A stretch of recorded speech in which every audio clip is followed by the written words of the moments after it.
pour ce soir, ce sera American Sniper. Film réalisé et produit par Clint Eastwood. On peut en attendre beaucoup. Ah. Donc c'est un biopic.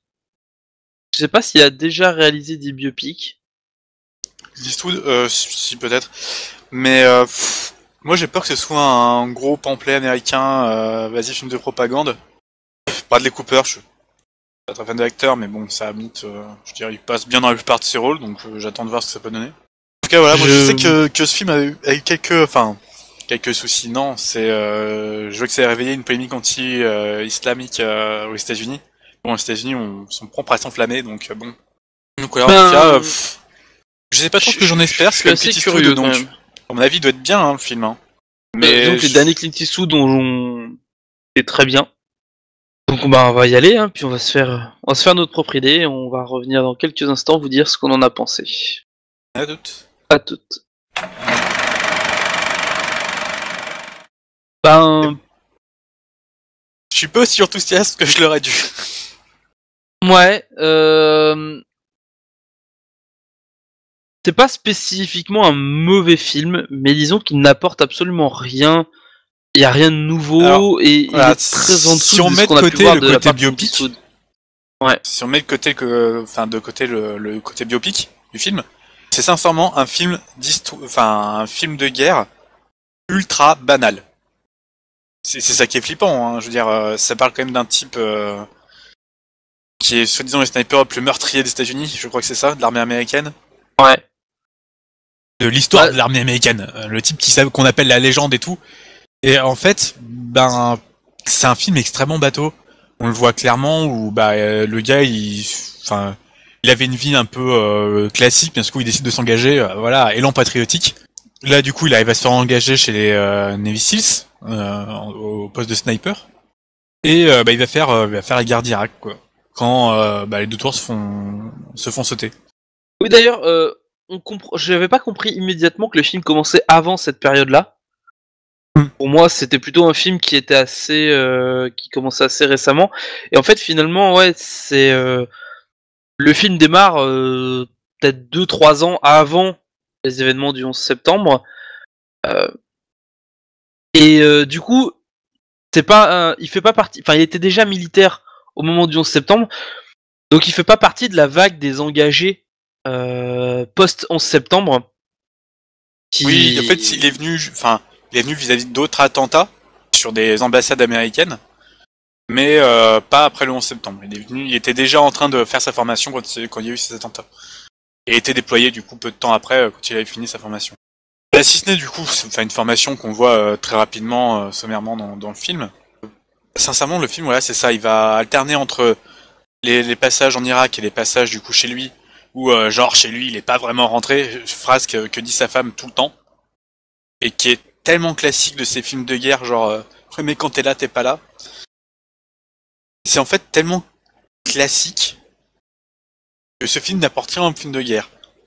C'est un joli film pour cette personne qui, franchement, j'ai eu du mal à m'attacher à cette personne. Je sais pas si c'est le jeu de Bradley Cooper ou juste la personne, je veux dire, j'ai rien contre elle, hein, mais je m'ai pas touché plus que ça. Du coup, ouais, ça reste. Ils auraient pu faire plus pro-américain, mais ça l'est déjà pas mal. Oui. Mais bon, en même temps, voilà, c'est un film de guerre américain, c'est toujours comme ça, donc bon. J'attendais un peu, quoi. Il y a certaines scènes qui m'ont choqué dans le film. Une scène en particulier qui met en avant la barbarie en fait d'Al-Qaïda. Et ce genre de film n'a pas à montrer ce genre de scène. On peut les suggérer, on peut dire que ça s'est passé, on peut faire plein d'allusions autour de ça sans forcément le montrer. J'ai trouvé que c'était trop, que ça avait pas de.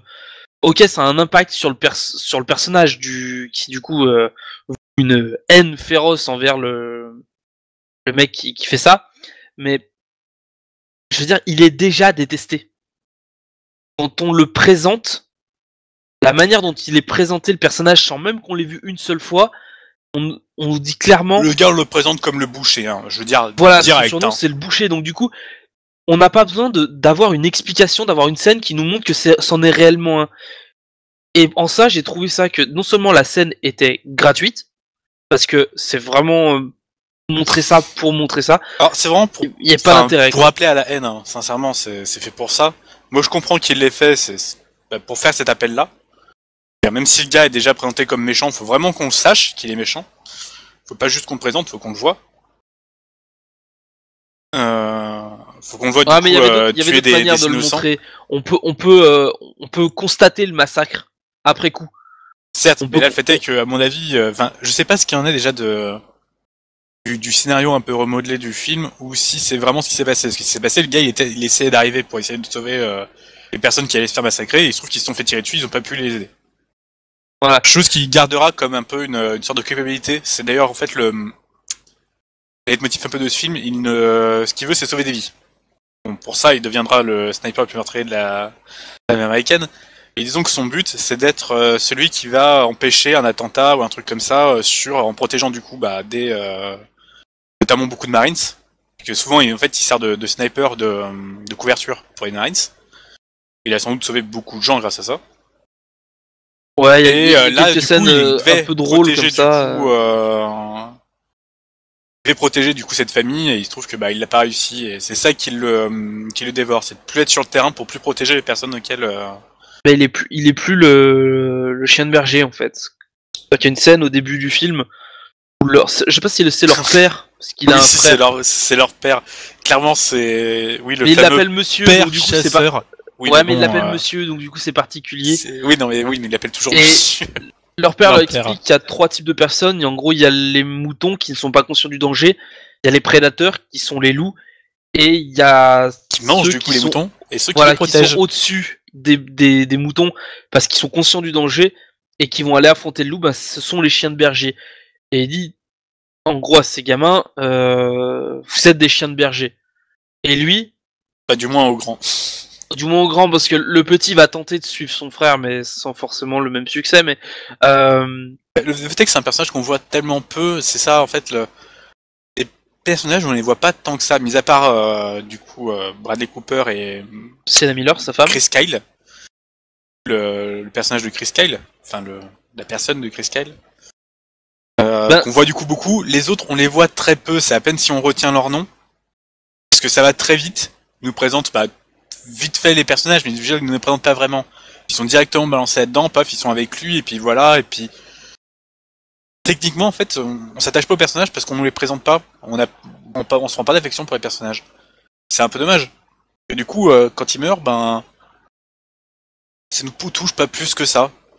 Et c'est le cas de tous les personnages. C'est pour ça que ce film, sans être mauvais, il nous touchera pas plus que ça. Je peux dire, ça peut toucher certaines personnes. Je trouve que le film est vraiment très en dessous à quoi Clint Eastwood nous avait habitués. Sincèrement, si c'était pas Clint Eastwood et qu'il n'y aurait pas eu, à mon avis, le budget qu'il a obtenu, ce film était un téléfilm d'après-midi. Hein. Ouais, c'est ça. Au niveau du scénario, c'est tellement basique que... Après, au niveau de l'image, oui, c'est assez bien filmé, mais voilà, ça casse pas. Ils avaient les moyens de filmer les choses bien, quoi. Ils avaient Clint Eastwood derrière. Ils avaient les moyens. Sinon, ça casse pas trop pattes à un canard, quoi. Faut savoir que c'est une commande, hein. C'est-à-dire que c'est pas lui qui a dit je vais le faire. C'est-à-dire on lui a commandé le film. Donc voilà. Quoi, même Clint Eastwood n'arrivait pas à rendre ce film exceptionnel. Après, comme je dis, c'est pas un mauvais film. Il fait bien ce qu'il fait. Mais si vous avez déjà vu d'autres films de guerre, c'est la même chose. Donc... Si vous aimez les biopics et en même temps les films de guerre, je pense que ça peut vous plaire, mais si vous avez des doutes, c'est pas... Si vous en avez déjà vu plein aussi des films de guerre... Voilà, le film ne vaut clairement pas une place de cinéma. Et...